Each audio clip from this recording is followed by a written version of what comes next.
This is the Smackdown review for April 20th, 2012. When's the last time we did a Smackdown review? I don't remember. Might have done one last. I don't know. I think it's been a while. But regardless, this is it. The show starts off with Daniel Bryan coming out, basically saying the only reason Sheamus won was because of sneak attack. He was a sneaky, sneaky man. But there will be no distractions.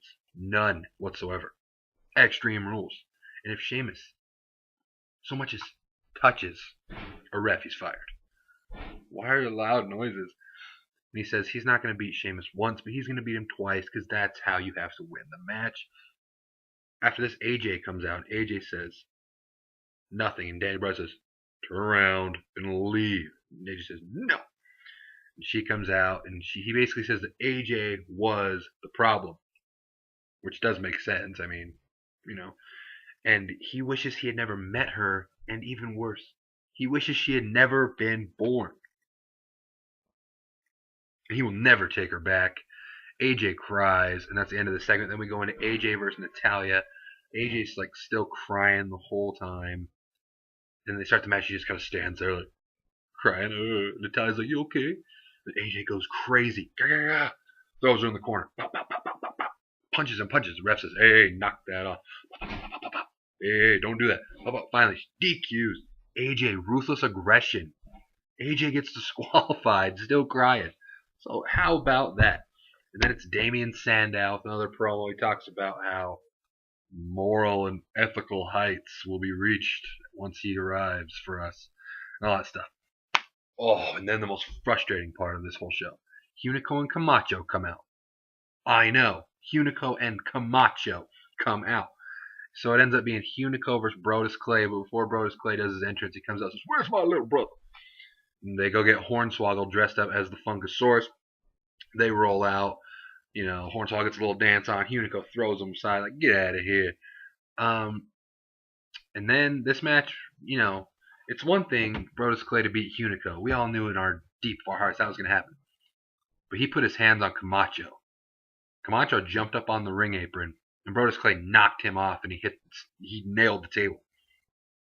That is where I draw the line. No one hits Camacho. PushCamacho.com, Brodus Clay, you idiot. You don't touch Camacho. So I was pissed, as you could imagine. He gets the win on Hunico. That doesn't even matter. No one touches Camacho. Moving on. Hornswoggle gets the swoggle split, or the frog, whatever. Doesn't even matter. Because Camacho, I can't. Calm. There we go. But then we get Teddy Long backstage with Darren Young and Titus O'Neil. Basically talking about, hey, how come you didn't sign us? Oh, we weren't primetime players and all that. Then John Laurinaitis shows up and says, hey, how come you didn't sign these guys? I'm going to give them a chance. And I wear a lot of hats. And I'm going to let you wear hats too. And he puts a big hat on him.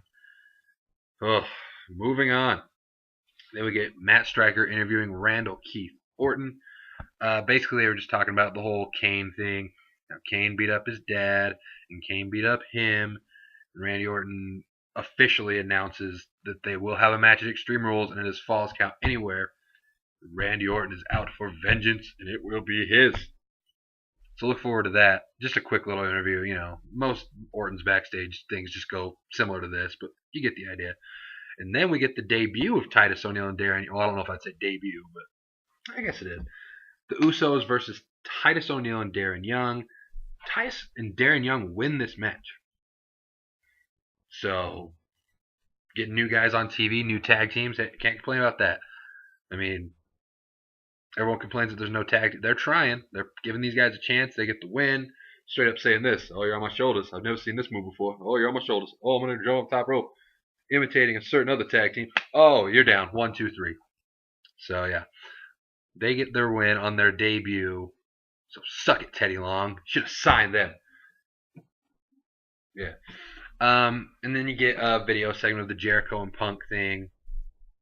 Playing up the whole thing about when he hit him with the bottle. Just all the way from the night after WrestleMania up till last week, where they showed the video of him walking in and out of the bar because he just wants some fish and chips at a pub. You know what I'm saying? So it just basically showed that, hyping up their match at Extreme Rules, which should be good. Chicago Street Fight.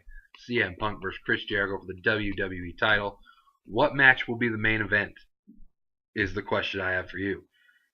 CM Punk, Chris Jericho, WWE title, the hometown guy, CM Punk. We all remember the ovation he got at Money in the Bank, or Cena, Brock Lesnar, which is the bigger sort of thing, to where I think it would be the obvious main event if it wasn't in Chicago. We'll have to see how it goes. I'm interested to see what happens.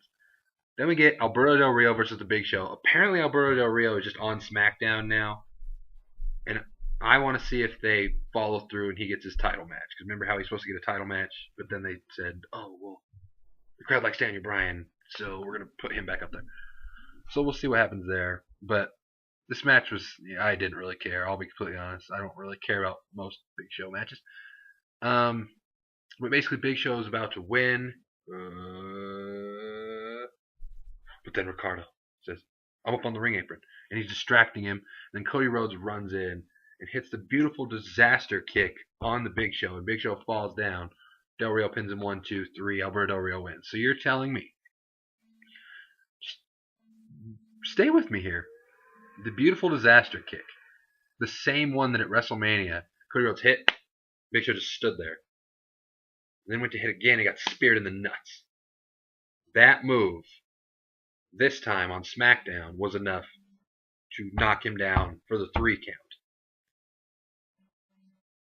The same kick, he stood there, was enough to get the pin.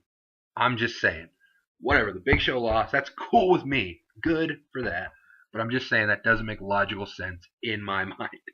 So we'll probably get... I don't know if Del Rio is going to be doing anything in Extreme Rules. We'll have to see. But, yeah, it looks like maybe they're going to... I'm guessing they're going to do Cody Rhodes, Big Show, some sort of... maybe like a last man standing, where they just start the match, Big Show knocks him out and for the 10 count or something like that. Similar to Daniel Bryan Sheamus at WrestleMania.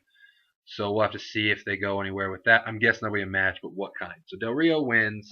Yes. Then we get Heath Slater and Drew McIntyre backstage. You knew it was going to be a Ryback match. They're all behind, watching the screen. And it's Danny Lerman this time. I had to write it down. Danny Lerman. Drew McIntyre says, "Oh, I wonder who's going to win this one." We all knew. But we get Danny Lerman versus Ryback. And apparently Heath Slater did not recognize Ryback as Skip Sheffield from the Nexus. Apparently they never had, conversations, or from the whole season 1 of NXT or anything. Heath Slater does not comprehend that Ryback is Skip Sheffield. Just saying. Heath Slater needs to put his thinking cap on and understand these things. Ryback wins quickly, obviously, destroys him, just slam, picks him up, dropping him, all over the place. Ryback wins. None of us are shocked, but we'll see. It looks like they're going to push him, but then again, we've seen a lot of this before. Remember when Jinder Mahal was undefeated for a very long time? So we'll see if Ryback, if people take to Ryback, or we'll see what happens with it. Then we get the replayed Lesnar package. Dogs barking. We're getting robbed. Stop. But we get the Lesnar interview from Monday Night Raw. They show it. Same interview, same thing. Hyping up the match with Cena. Stop barking. And so you saw it's the same exact thing, but the interview was still great. The interview was great. Come here. Hey. Come here. Hey, come here. Quit barking. Come here. Hey. Stop barking. Why are you barking? I know. Look. That's you. Chillax. Calm down. People must be outside. Hey. No. But yeah, you get the idea. You get the Lesnar video, hyping up the match. I'm excited for the match. We'll see how it goes. It's pretty close. And then you got Oksana backstage with Antonio Cesaro, a.k.a. Claudio Castagnoli for all you indie marks. They're just talking to each other. Oh, who's here? Who's here? Go be a watchdog. Yeah, go get him, you little rascal. You're going the wrong way. But, yeah, sorry. What was I saying? Oh, yeah, Claudio, and they're talking to Teddy, but Teddy's dressed up as the guard, so he can't talk. So Oksana and Cesaro basically says, "I thought you said your boyfriend had an important job." She's like, "Well, he did, but now he's just standing here not being able to talk." So that was funny. Look forward to seeing Claudio or Cesaro, whatever you want to call him, whatever you want to know him as, in the near future. It looks like he's going to be debuting soon. Hopefully we see Seth Rollins soon. That's the only indie guy I want to see. Just saying. And that's only because I met him and talked to him on Twitter. That's the only reason. And he's cool. But we'll see where this goes. We then get to the main event. Daniel Bryan, Mark Henry, and Cody Rhodes against Randy Orton, Sheamus, the Great Khali. But before the match can get started, Cody Rhodes takes out the Great Khali as he's coming down to the ramp. Doctors come down, say this man cannot walk. He is freaking out. But just as all hope was about to be lost, Big Show comes back for his second match of the night because he's just that important. Comes out to replace him. This match was okay. What do you really expect from 6-man tag matches, honestly? You got about what you expected.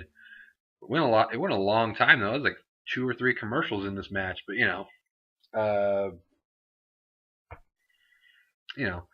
it was all right. Mark Henry, he's not really doing anything, even though he was in the WWE title match on Raw, whatever. But he's the only one in the match. Bryan's going with Sheamus, Cody and Big Show, and Orton's got a thing going with Kane. Mark Henry's the only guy that kind of didn't have it. So he was in there to get destroyed, and destroyed he did. The end came when Sheamus hit the brogue kick, tagged in Randy Orton. Henry was laying over looking ready for a 619. WMD from the Big Show knocks him back in the ring. RKO. Who got the pin in the main event?